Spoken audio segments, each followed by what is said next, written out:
The Midwest is quiet at night, until you start listening. Out here, it's not the city lights that'll keep you up. It's the things you can't explain. The shapes in the snow, the whispers past the cornfields, and the roads that never seem to end. Tonight, we're sharing 4 true stories from listeners across Wisconsin, Minnesota, Iowa, and Michigan. Turn off the lights, and let's see if you still feel safe in the dark. I grew up just outside Baraboo, Wisconsin. There's an old limestone quarry out past town, fenced off and posted with no trespassing signs. Everyone in school knew about it. People said if you went there after dark, you'd see lights floating over the water. Most of us figured it was somebody goofing around with flashlights or maybe a pickup up on the ridge. One Friday night, late October, me and 3 friends decided to check it out. We parked down the road, killed the lights, and hopped the fence. The air felt heavy, still like before a storm. The quarry walls were tall and smooth, so every whisper bounced back twice as loud. We sat near the edge, tossing pebbles and joking around, waiting for something to happen. 10 minutes, 15, nothing. Then a light appeared over the middle of the quarry. Not a flashlight beam, just a soft white ball, maybe the size of a basketball, hanging 20 feet above the water. We froze. Josh laughed and said, "Okay, which one of you brought a drone?" But there wasn't any noise, no prop sound, no hum, just silence. The light drifted sideways, stopped, then slid back the other way. Jake, the one who always had to prove something, kicked off his shoes and said he was swimming out to it. We told him not to, but he was already in. The splash echoed all the way around the pit. The water was freezing, but he started swimming anyway. At first, the light just hovered. Then it began to lower itself, real slow, until it was maybe 8 feet above him. He stopped. "You guys seeing this?" The light dipped even lower, until it was right over his head, and the surface of the water started to glow. Then, without fading, it slipped straight under. Jake yelled and started thrashing. We ran along the edge, trying to find a way down, but the walls were too steep. Under him, the glow swirled like something moving below his feet. He hit a shallow shelf where a tree root stuck out, and we managed to reach down and pull him up. The second he got clear of the water, the light rose again, same height as before, and blinked out like someone flipped a switch. We didn't wait. We ran barefoot up the gravel path, didn't stop until we were back at the car. Next day, Jake called in sick. He said his shoulders and back were covered in round red welts, like burns. His mom took him to urgent care. The doctor called it a chemical reaction and told him not to swim in weird water again. A few days later, the county put up new warning signs and locked the gate with a fresh chain. Someone said a DNR worker heard a low humming sound down there one night, like a transformer buzzing, but there isn't one anywhere near that spot. About a week later, I drove past the quarry alone, just to see it in daylight. I parked on the shoulder, headlights shining through the fence. Everything looked normal. Then I saw them. 2 yellow eyes, low to the ground on the far side of the water, staring straight at me. They didn't blink. They just stayed there. I started backing toward my car, and that's when I felt a cold hand grab my shoulder. When I spun around, no one was there. I took a winter caretaker job outside Fergus Falls, Minnesota. An older couple owned a big farmhouse out on County Road K. They went to Arizona every January and needed someone to feed their cats, clear the driveway, and keep an eye on the place. Easy money, or so I thought. First night was fine. I watched TV, made soup, went to bed upstairs. Around midnight, I woke up to a scraping sound outside. Metal on snow. Slow. Drag. Drag. Drag. I looked out the window. The moon was bright enough to see the yard clear as day. Nothing there. Just two thin lines in the snow running from the barn toward the back steps, like someone had dragged a chain. I figured maybe the wind had blown something loose, so I went back to bed. Next night, same time, same sound. This time I put on boots and went out with a flashlight. The lines were there again, but they ended right at the bottom of the porch. No chain, no shovel, nothing that could have made them. That's when I noticed hoof prints crossing the yard. Only they started at the porch and stopped about 20 feet out, like whatever made them just appeared and walked away. By the third night, I was getting jumpy. I locked every door, wedged a chair under the knob, and left the hallway light on. At 12:11, same sound, dragging metal. I stayed upstairs this time and peeked through the curtain. The two lines were fresh again, shining in the moonlight, ending right at the steps. And the back door latch started to rattle. Not banging, just pressure, like someone testing it. The cats were hissing down the hall. I grabbed the poker from the fireplace and stood on the landing where I could see the mudroom. The knob turned halfway and stopped. I swear I heard the wood around the latch creak. Then it eased back.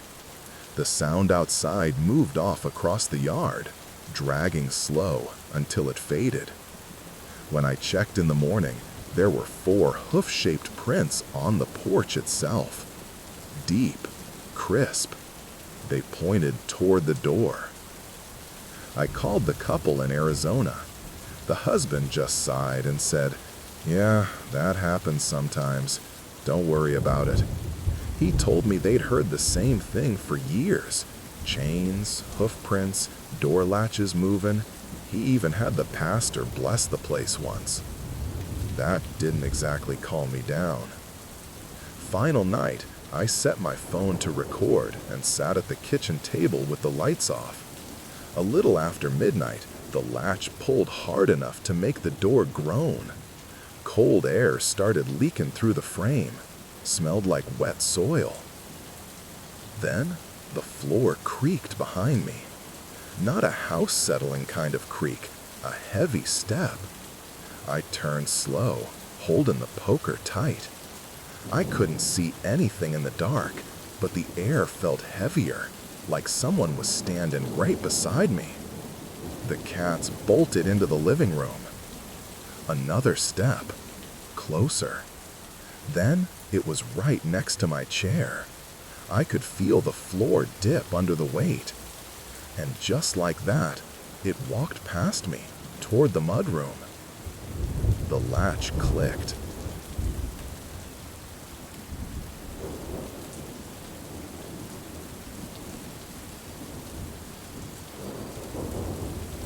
Silence.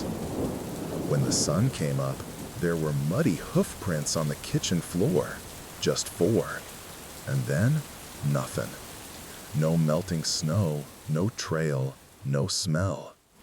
By noon, they'd faded completely. I turned the key in that lock one last time and left the house. They found another caretaker after that.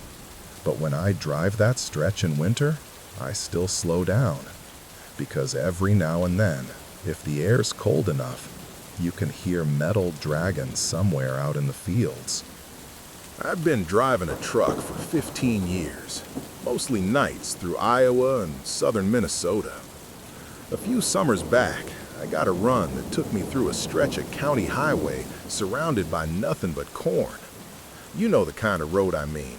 Flat, no shoulder, no houses, no light for miles. It was just past midnight when the engine light came on. I pulled over, figuring I'd check the belts. The moment I stepped out, I realized how quiet it was. No bugs, no wind, just that big, empty silence you only get in the middle of nowhere. I popped the hood and leaned in.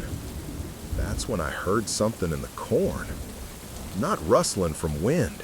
It was steady, like footsteps, slow, pace for pace. I looked up and hit my flashlight toward the rows. The sound stopped. I called out, thinking maybe a deer. Nothing moved. I went back to the cab, grabbed my phone for light this time, and that's when the sound started again, walking, following the line of the truck. You could hear stalks rubbing together as something moved down the row. I backed up until my shoulders hit the door. The noise stopped. Then it started again, but closer, right beside the ditch. I climbed in and locked the door, radioed dispatch and told them I'd broken down, asked for a tow. They said it'd be about an hour. I shut off my headlights to save power. Now it was just me, the stars, and that corn stretching forever. After a minute, I saw the tops of the stalks shaking, moving in a line straight toward the truck. Something tall was walking in there, just hidden by the corn. I could see the stalks bend and pop as it came closer. I turned on the brights. For a second, I caught it, a shape just inside the first row. Looked like a person standing too still. The head was long, wrapped in something that looked like husk fibers. Then the mouth opened. I swear the sound it made wasn't a voice. It was like someone crumpling a handful of dry leaves right next to your ear. I leaned on the horn and threw it into drive. The engine sputtered, caught, and I took off down the road. For a while, all I could hear was that whispering sound following along both sides of the truck, keeping pace. It wasn't words, just the sound of dry corn scraping metal. At 40 miles an hour, it finally faded. I didn't slow down again until I saw lights from the next town. Next morning, when the mechanic looked at the truck, he called me over. On the passenger side, above the wheel well, were long scratches, thin, almost like fingernails or dried stalks had been dragged along it. No dents, no paint transfer, no mud, just clean, even marks. He said, probably the corn hitting you when you pulled out. I nodded, but I'd driven that same road 100 times. Wind in the fields doesn't walk, and corn doesn't follow you that close. I still take that route sometimes, but I don't stop anymore, not even to check a warning light. If something breaks out there, I keep rolling until I see another porch light. I used to work nights delivering parts across mid-Michigan. My route took me over a narrow county bridge just outside Clare, 2 guardrails, a little creek underneath, woods on both sides. One night in late October, around 2 a.m., I came around the bend and saw someone standing under that bridge. Looked like a teenage girl, soaked clothes, hair stuck to her face. I slowed down, thinking she'd been in an accident. When my headlights hit her, she didn't move, just stared at the water. I pulled past the bridge, parked, and walked back with my phone light. Up close, she looked maybe 17, shivering hard. I asked if she was okay, if she needed a ride. She nodded once, but never looked up. I opened the passenger door, turned the heat on full. She climbed in without a word, just dripping on the seat. When I asked where she lived, she said a road name I knew, maybe 10 minutes away. We drove in silence. Every so often I glanced in the rearview mirror. At first I thought the glass was fogged, but then I realized I couldn't see her reflection. The back seat was empty. I kept glancing, thinking maybe the angle was off, but no, nothing. I pulled into the gravel driveway she'd mentioned. Old farmhouse, porch light on. I turned to tell her we were here, and the seat was empty. I figured she'd slipped out fast, so I got out and checked around the truck. No footprints in the gravel, no sound, just cold air and the smell of wet earth from the creek. I walked up to the porch and knocked. An older woman answered in a robe. I said, "I picked up a girl near the bridge. She said she lives here." The woman's face went pale. She said, "You saw my daughter?" I told her she might be hurt, maybe still out there. She shook her head. Her voice was soft when she said, "She drowned there in '89. I didn't know what to say. She thanked me, then closed the door like she'd done this before. When I got home, I pulled the dashcam footage because I needed to prove I wasn't crazy. The outside camera shows the bridge, me walking back, and the passenger door opening. The car dips like someone got in. Inside camera, empty seat, but the seatbelt chime dings twice. I deleted the video the next morning. Didn't want people calling me a liar. Now, every time I cross that bridge, I keep my eyes straight ahead. Because sometimes, out of the corner of the windshield, I still see her standing there, hair dripping, waiting for another ride home. Back in 2019, I worked night maintenance for a small chain of motels along Route 20 in northern Illinois. Most of the locations were old, still using neon signs from the 60s, thin walls, no cameras outside. One night I was covering a property outside Freeport. It was around 2 in the morning. Quiet, no guests coming in, just that buzzing hum from the big red vacancy sign out front. I was in the office making coffee when the power flickered. The sign went dark for maybe half a second, then came back. But now it said no vacancy. That shouldn't have happened. The switch was locked in the on position, and we only had 2 rooms booked. I stepped out to check the breaker. The air smelled like rain, but the sky was clear. The whole parking lot was empty except one truck down by the end unit. Tailgate down, no plates on the front. As I walked toward the sign, I heard the door chime from the lobby behind me. I turned around, but nobody was there. Just the bell still swaying a little, like it had been nudged. When I turned back, the motel sign buzzed louder. Each letter flickered at a different rhythm, almost like it was breathing. Then, all of a sudden, it cut to full dark, and I saw something standing in the reflection on the office window. Tall, thin, wearing what looked like a raincoat, even though it wasn't raining. The head was tilted up toward the sign, just staring at it. I yelled, thinking maybe it was a hitchhiker. Didn't move, didn't even flinch.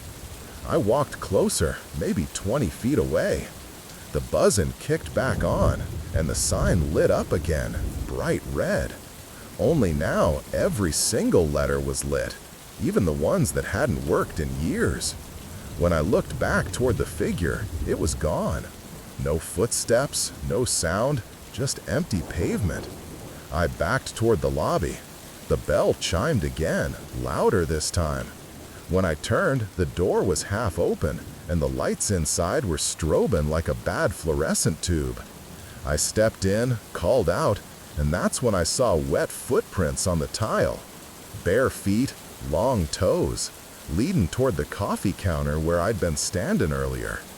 They stopped right at my thermos, and the handle was still swaying like someone had just brushed past it.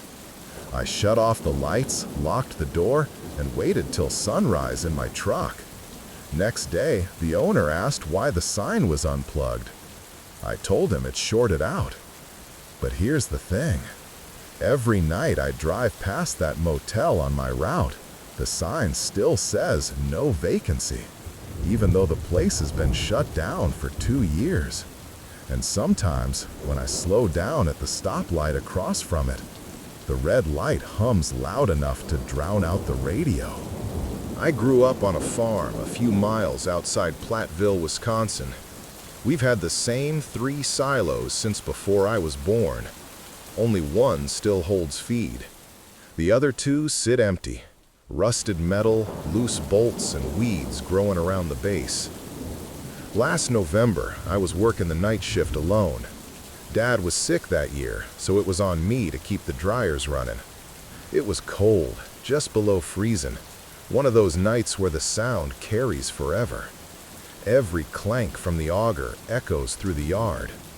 A little after 1, I heard a thud from the east silo. Not wind, not an animal bumping around. It was solid, like someone dropped a sandbag inside. I shut off the blower to listen. After a few seconds, there was another sound. A slow scrape, metal on metal, coming from halfway up the silo wall.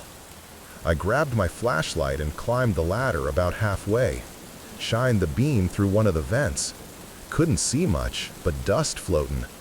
Then something pale moved against the inside wall and slipped out of sight. I climbed back down, heart going a mile a minute.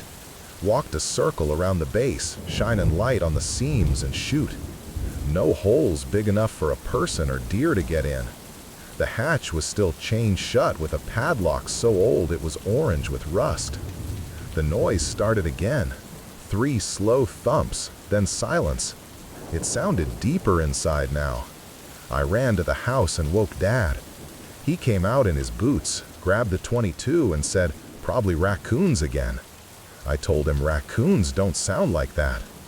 We walked back across the yard. No wind, just the crunch of frost under our feet. When we stopped, we both heard it. Something breathing inside. Slow, wet, too steady to be an animal. Dad told me to stay back while he unchained the hatch. When the door swung open a few inches, warm air rolled out. It smelled like wet hay, dirt, and something sour underneath it. He lifted the flashlight and pointed in. At first, it looked like a pile of old grain bags stacked against the wall.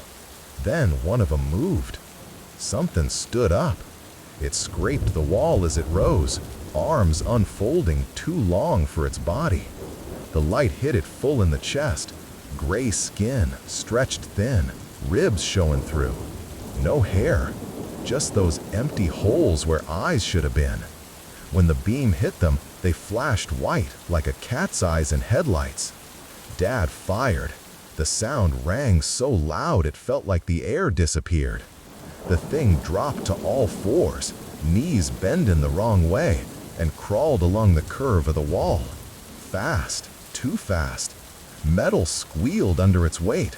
He slammed the hatch and shoved the chain through. We both backed away until we hit the barn. He didn't even speak, just welded the chain shut at sunrise. For 2 nights, everything was quiet. Then, early Sunday morning, I went out to check the heaters and found prints behind the barn. Bare, human-sized, but the toes were spread wide like hands.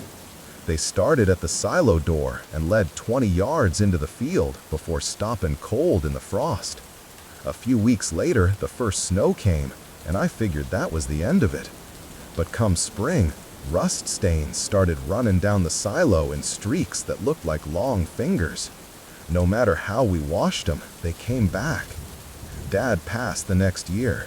Now it's just me here, and the east silo's still chained tight. Some nights, when the air's calm, I'll be out feeding the cattle and hear it again. That slow scraping sound from inside. I tell myself it's metal shifting in the cold, but every once in a while, I catch a whiff for that same sour smell on the wind. I don't check anymore. I just keep walking and pretend I didn't hear a thing.